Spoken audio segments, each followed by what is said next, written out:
Gentlemen, I'm honoured to be joining with you once again. Today we're going to be talking about the Jordanian Citizenship by Investment Program. Again, like the Egyptian program, the two programs in the Middle East that you can do in order to qualify for a Middle Eastern passport. This program isn't that famous. It's not really spoken about, to be honest, among the space.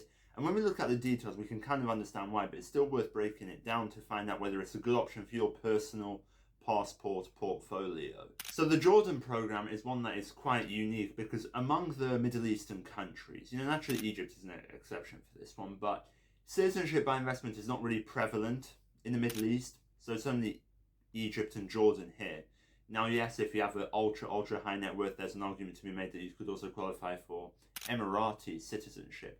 But in general, something that's being purported and published to the majority of the world, the Middle East is quite private when it comes to citizenship. They don't really like to give out their passports to many people. When we look at this Jordan program, we can also see that Jordan doesn't want everyone to invest into their country and qualify for the citizenship. This is only a program that I think would be suitable for a couple of people here and there, which is probably why it's not the most famous program out there, because frankly, when we look at the details here, there are much more incentives to do the Caribbean program, hell, even the two Pacific programs, Nauru and Vanuatu, than the Jordan or Egyptian one, respectively. But if we actually look at the investment requirements, there are many methods that you could do in order to qualify for the Jordanian citizenship by investment program. It isn't a one-size-fits-all type of program. There are different options that you can do that are all worth noting here and talking about. Although, again, this does sort of remind me of the El Salvador program, frankly, because we'll get onto this later, but the Jordanian passport isn't that good.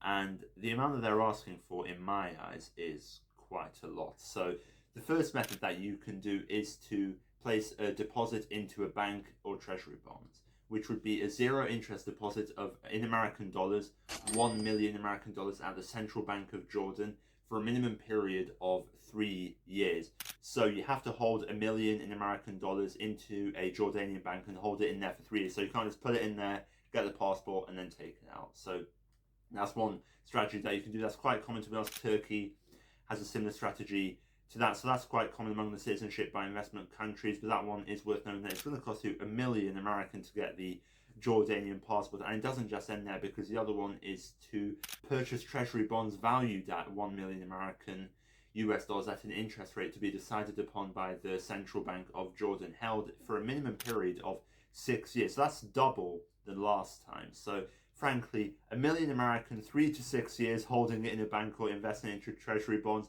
is a very large investment for a Jordanian passport, frankly. But it's not the only option.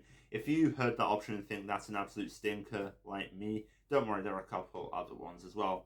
Another one would be to buy shares or units into Jordanian companies, again valued at a minimum of 1.5 million American US dollars. All the values here we're speaking about are in American US dollars. And again, you have to hold those shares for 3 years. So you can't just invest into a company, get the passport, and then just cash out again. You have to hold that investment or those shares for 3 years. So they really want you to prove that you are thinking about Jordan relatively long term, which is understandable, right? If they're going to give you citizenship, they don't want you to just get it and bounce. I understand that, but frankly, 1 million and then 1.5 million American, for me, is quite excessive. And the other one, again, would be to invest into some sort of business or some sort of development project with a minimum value of 1 million American US dollars if it is in Oman. However, if it's outside of Oman, then you're quite lucky here, because the investment requirement then is only 750,000 American. Now,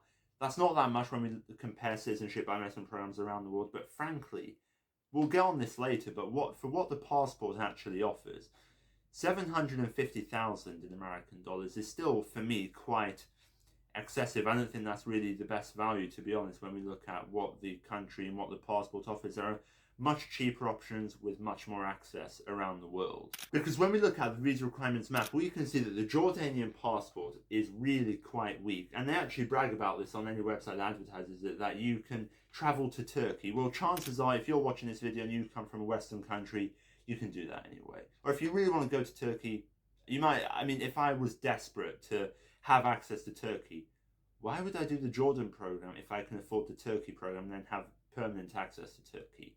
So it's not really something to brag about, to be honest, when you could do that with literally any other strong Western passport, or you could do the Turkey program for a cheaper price and have permanent access to Turkey where you have no worries about getting deported, because Jordan does have access to Turkey. But it's not open border free movement, it's visa free access. You can go there as a tourist. Well, okay, thank you very much, but chances are if you're watching this from a Western country, you could do that anyway. So it's not really worth advertising that. Also, you've got visa free access to some other countries as well. I mean, South Africa, some Southeast Asian countries, Georgia again is quite prevalent here, a couple Latin American countries, but in general, the passport really isn't that strong, and especially for 750,000 to 1.5 million American dollar required to qualify for this passport, is it worth it when you could get one for about 250,000 American, or hell, even the Vanuatu one is stronger than this one. Even the Nauru passport is somewhat stronger than this one. Now, yes, they have a bad reputation, which is a major downside. Jordan doesn't really have a bad reputation when it comes to citizenship by investment or geopolitics in general. If you care about that, they don't really have a bad reputation. So that is something worth noting here, but still the price is quite extreme. I'm reminded of the El Salvador program, where if you have 1 million in American dollars worth of Bitcoin, you invest that into El Salvador, you'll get the passport. Well, okay. I have a couple questions with El Salvador. First of all, it's not that strong of a passport where I think it's worth 1 million American. Also, this is something that I've had a bit of an issue with, where a lot of people are praising El Salvador now for being one of the safest countries in Central America, and that's fantastic. But no one really asked the question of this whole notion of, okay, so the whole country was allegedly controlled by gangs. Okay. Then they elect a guy in who gets rid of the gangs. If you are a gang member and you control the country, why on earth would you let that happen? So for me, there are some unanswered questions with how the Salvadoran government was able to get in the first place, knowing that the whole country is pretty much controlled by gangs. There's a lot of unanswered questions for me there, where I think, okay, where'd this guy come from?